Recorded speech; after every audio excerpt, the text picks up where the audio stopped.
Today we'll be doing the LeetCode question number 73, set matrix to 0. So first we'll be understanding what the question says. Like we have a two-dimensional array, okay, which have only just two kind of element, either 0 or 1. And whenever we'll be encountering a element 0, that means we have to set the entire row as element as 0 and entire column element as 0. So here we will be going with the example question that has been given for us to see. So here we will be doing with the example number 1. Here the first row, all the elements is 1, so we don't have to do anything in it.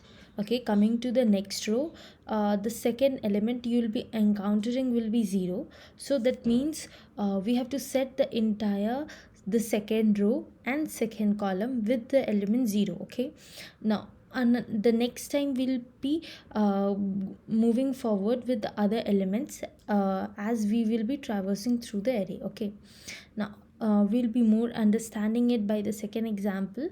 Now coming to the example number 2, like you can see the very first element is 0, so that means at the same point we have to set the entire first row and first column element is 0.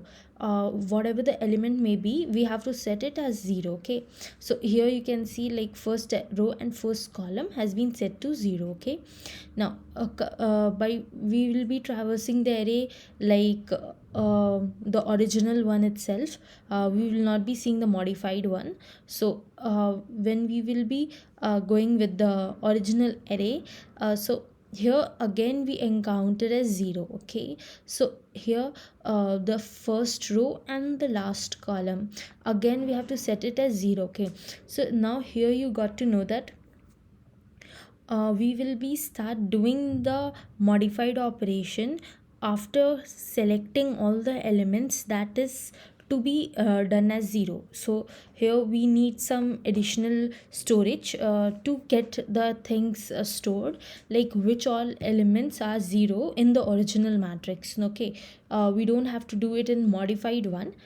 We will be considering the original matrix. Okay, now I'll be showing you with the live coding session, and also we'll be checking with the brute force approach and the more optimized approach. Okay, so first approach that I will be using some kind of external user defined function to solve the things in a separate way. Okay, so here we first of all I'll be taking out like what is my row and column L numbers. Okay, so here my matrix is named as M, so M dot length.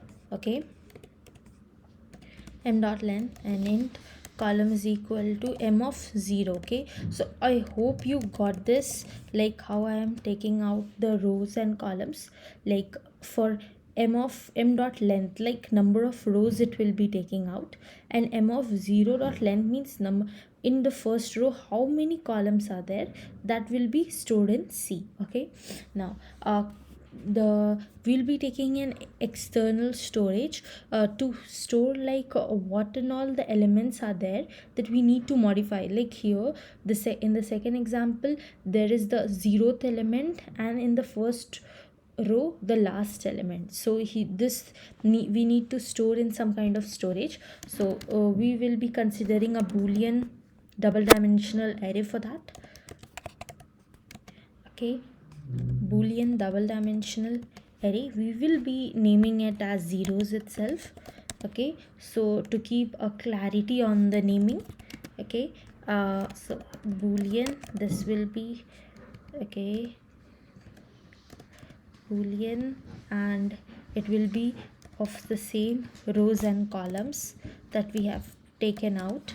Okay, now then we will be traversing through this entire M array, that's a double dimensional, and we will be just storing if it is containing 0, so we will be storing in a boolean array it as true, or else it will remain as false. Okay, so for that we will be taking up a I pointer, and we will be moving till r, and we will be incrementing our I. Then we will be taking help of the j pointer that will again start from 0, and this j will again be going to number of columns and again incrementing the j. Now here we will be checking like if my m of I, that is the row pointer, and the j pointer, if it's encountering a 0 value, then we will be storing zeros of I and j as true. Why true?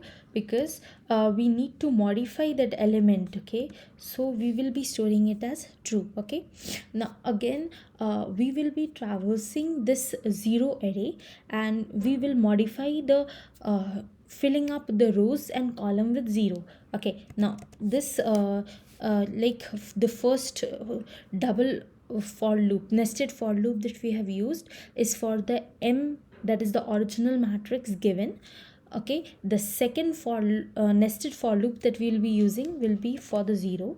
Okay, now we can reuse this I and j pointer. Okay, now for int I is equal to 0, okay, and I should be less than r. Now here I will be reusing the value r and column value and row value.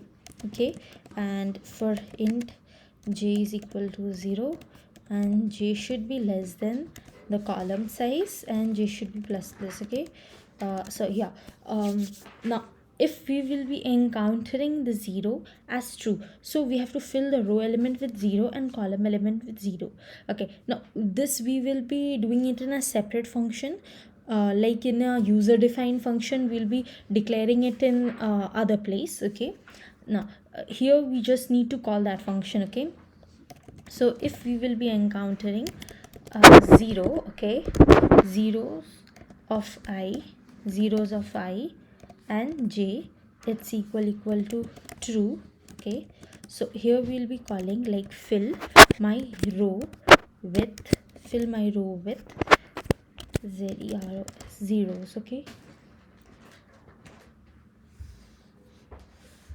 fill my rows with 0, and I will be passing my row element I and my original matrix. Okay, and the subsequently we will be also filling up my column values. Okay, so fill my column with 0, and here we'll be passing the j value, okay, and m. Okay, now here I'll be ending my function here itself, completed all my task, and here just I need to declare my fill row with zeros and fill column with zeros. Okay, here so I'll be declaring it in a separate way. So public, okay, public void, okay, public void fill row with fill row with fill row with zeros. Okay, now int I, okay, and this is my double dimensional array m matrix. Okay, this is my original one. Okay, so here we'll be traversing one for loop for rotating my column values. My row value is fixed as I, so I will be rotating my column value. So for column value rotation, I will be using like for I is equal to 0, and I should be less than m of rows. Okay, m of rows, and here just it will be like error it will show if I will be using I over here. So I can use row over here, m of row dot length. Okay, and I should be incremented over here, and here I will be just putting like a m of row value I already have row, and column value will be keep on changing, like from I to I it will keep on changing, and I will be putting it as 0. Okay, now the same thing I will be doing up with the my column values. Like I will be using public void, okay, public void fill my column with zeros,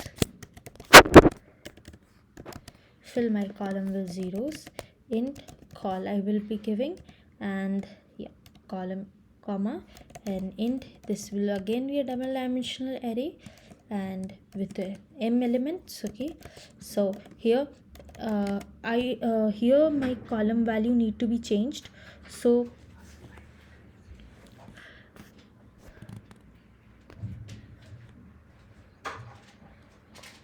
here my column value need to be changed, here column value remains same and the row value need to be changed. So for I is equal to 0, I'll be moving, and I will be keep on changing my row value, so it will be m dot length, okay, and I should be plus plus here, and here it will be like m of row value will be keep on changing, so it will be I, and column value will be fixed and it will be set to 0, okay. So I hope this is completes my whole program of filling the rows and column element as 0 whenever I'm encountering an initial value as 0. So let's run this and check it for all the test cases, okay. So there is an error, public void public, okay, here there's a spelling mistake. Yeah, I think it will run it now.